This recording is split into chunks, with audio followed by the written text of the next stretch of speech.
Hey everyone, just thought I'd pop an extra video in here about resizing your images. If you've got large files, it could slow down the loading time of your page for the users. So parents might be logging on to see your awesome blog post and experiencing long page load times, which is always a turn off when you're trying to load a page.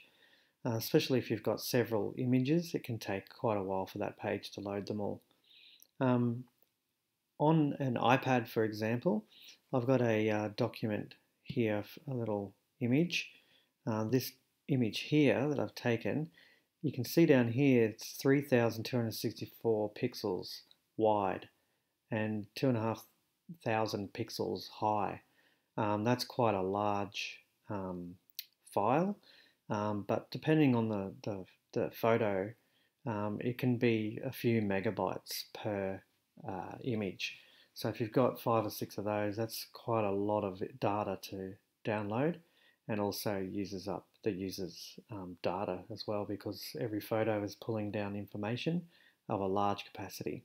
So we want to make things a bit smoother and a bit better for the users by reducing the size of the file before we upload it to the blog. So that's a really important point. You can resize it, as I've shown in the creating a blog post video, but what happens is, even though you resize it in the blog post, it still loads that full image at its full original size, even though you've made it smaller on the screen. So you really need to resize your photos before you even get to the blog post. It's really easy to do, you just need to follow a couple of easy steps.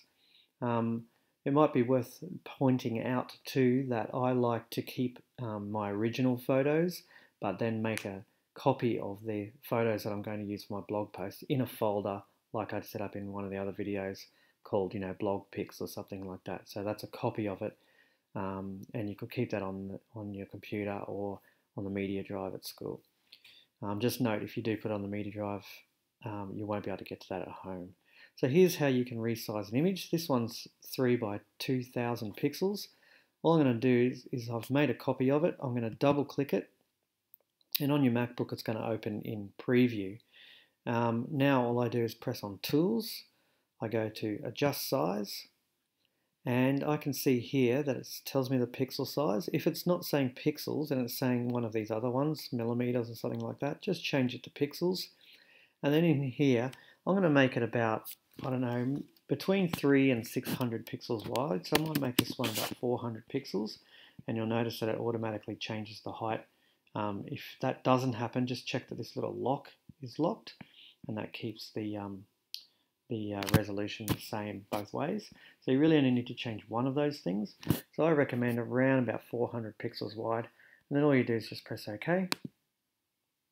And there it is. Now that might look small there, but that's only because the screen was big to fit the big image. So when I actually put it in my blog post, you'll find it's probably a really good size for that. You can zoom in and out there too by pressing Command and plus, or zooming out Command and minus. So you can see there it's a little bit more pixelated, but most likely on screen it's going to look about maybe that big. So that's about the right size for a blog post. The last step is I press Command and S, or go to File and Save, and that will save my image at that new size. So if I quit that and I have a look at this image now, you can see that my resolution has changed to 400 by 300, and the file size is only 30 kilobytes, as opposed to nearly 1 megabyte. So quite a substantial reduction in the file size. So that's going to mean quite a reduction in the time it takes to load on the page. So that's how you resize the images. Remember, do it before you even get to the parent portal and trying to upload the photos there. Once you've uploaded it, that's going to be a big file. So do it before and you should be right.